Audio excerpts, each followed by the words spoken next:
इस मुल्क का वज़ीर आज़म पिछले 12 साल से खुलेआम पब्लिक स्पीचेस में हेट स्पीच देता हो, हेट क्राइम करता हो और उसके ख़िलाफ़ कोई कार्रवाई ना तो इलेक्शन कमीशन करे ना अदालतें करें, तो बड़ी मायूसी होती है। ऐसे में क्या किया जा सकता है? उसकी पार्टी के जितने चीफ मिनिस्टर्स हैं और अभी जो 1-2 दिन में होने वाला है, वो खुल करके हिंदू मुसलमान की बात करता है। हिंदू मुसलमान, हिंदू मुसलमान, हिंदू मुसलमान। ऐसे बता दिया गया है कि यहाँ एक ब्लेटेंट मेजोरिटेरियन कम्युनल एजेंडा चलेगा, डंके की चोट पर चलेगा।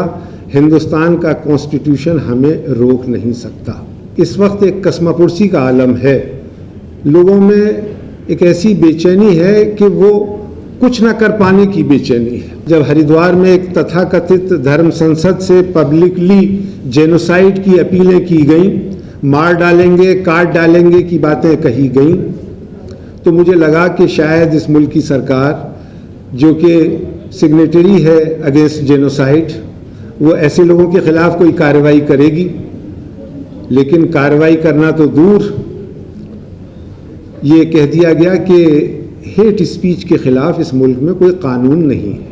क्रिमिनल्स के खिलाफ कि जो खुलेआम इस मुल्क के कॉन्स्टिट्यूशन को सुप्रीम कोर्ट के बाहर आकर के चैलेंज कर रहे थे कि हम इस मुल्क के पार्लियामेंट में यकीन नहीं रखते, इस मुल्क के कॉन्स्टिट्यूशन में यकीन नहीं करते, और उनके खिलाफ एक छोटा मोटा कंटेम्प्ट का केस भी सो मोटो सुप्रीम कोर्ट में दायर हुआ है, लेकिन कोई कार्रवाई नहीं हुई।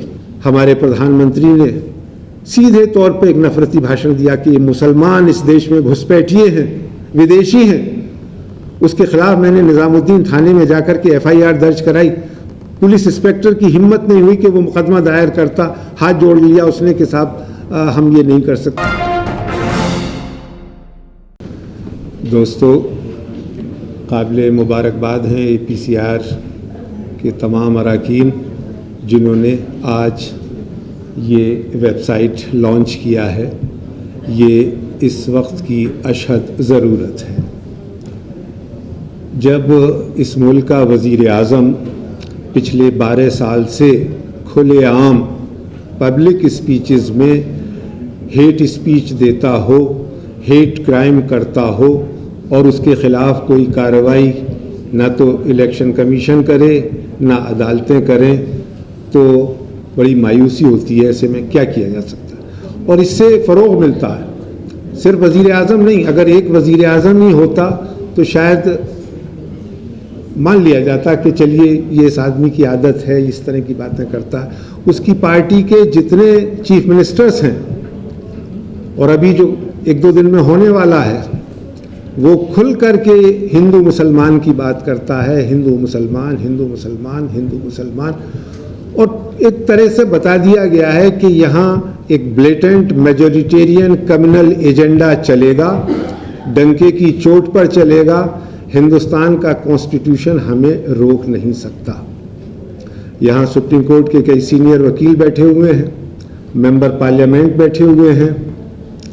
मैं आप लोगों से ये गुजारिश करना चाहूँगा कि इस वक्त एक कसमापुरसी का आलम है, लोगों में एक ऐसी बेचैनी है कि वो कुछ ना कर पाने की बेचैनी है।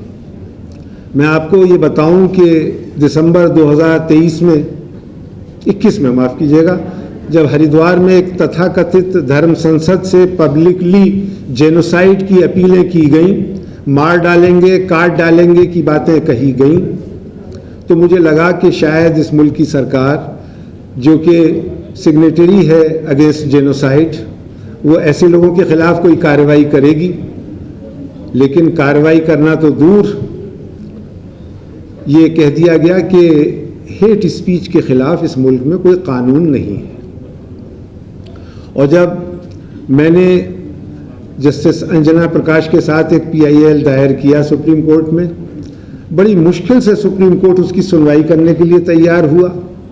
कपिल सिब्बल साहब हमारे वकील थे और वो उन क्रिमिनल्स के खिलाफ कि जो खुलेआम इस मुल्क के कॉन्स्टिट्यूशन को सुप्रीम कोर्ट के बाहर आकर के चैलेंज कर रहे थे कि हम इस मुल्क के पार्लियामेंट में यकीन नहीं रखते, इस मुल्क के कॉन्स्टिट्यूशन में यकीन नहीं करते, और उनके खिलाफ एक छोटा मोटा कंटेम्प्ट का केस भी सो मोटो सुप्रीम कोर्ट में दायर हुआ है, लेकिन कोई कार्रवाई नहीं हुई।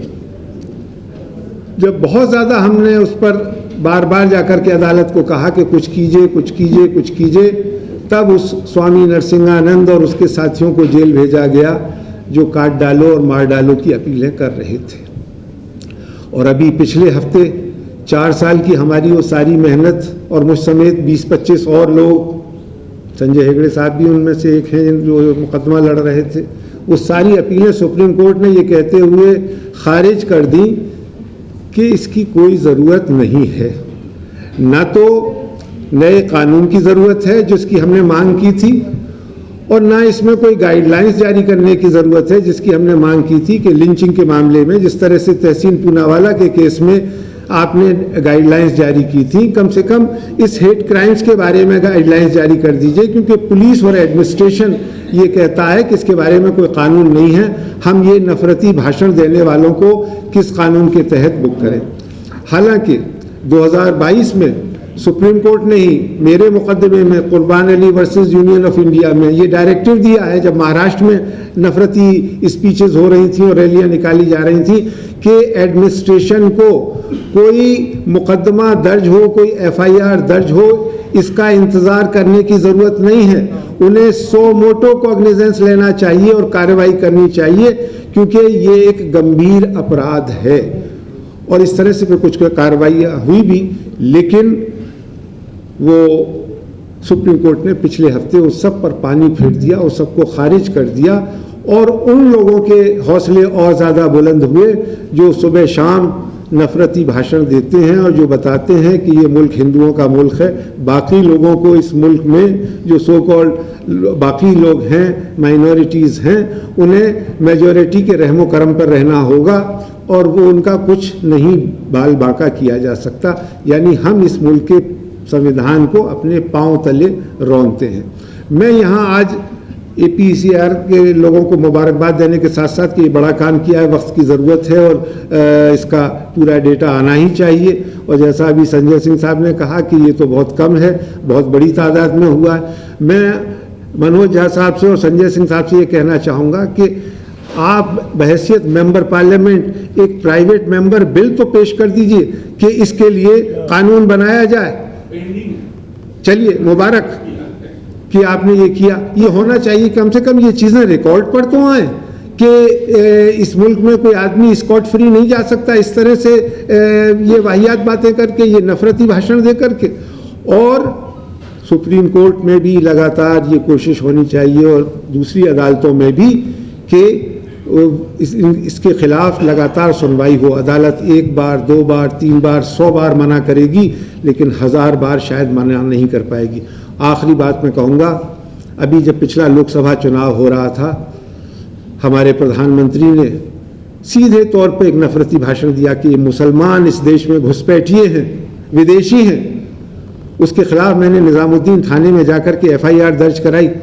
पुलिस इंस्पेक्टर की हिम्मत नहीं हुई कि वो मुकदमा दायर करता, हाथ जोड़ लिया उसने कि साहब हम ये नहीं कर सकते। मैंने कहा ठीक है, आप मत करिए, लेकिन लिख के दीजिए कि आप नहीं कर सकते। उसने कहा हम ये भी नहीं कर सकते।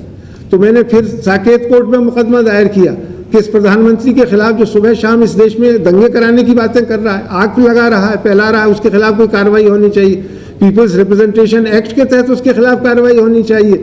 लेकिन उस इलेक्शन कमीशन से हम क्या उम्मीद कर सकते हैं जो एक रबर स्टैम्प बन गया। और जाहिर से आखिरी लास्ट रिजॉर्ट बचता है अदालतें, उसी में हम जा सकते हैं। लेकिन वो साकेत कोर्ट ने भी जब जैसे ही नतीजे आए वो उनको ख़त्म कर दिया।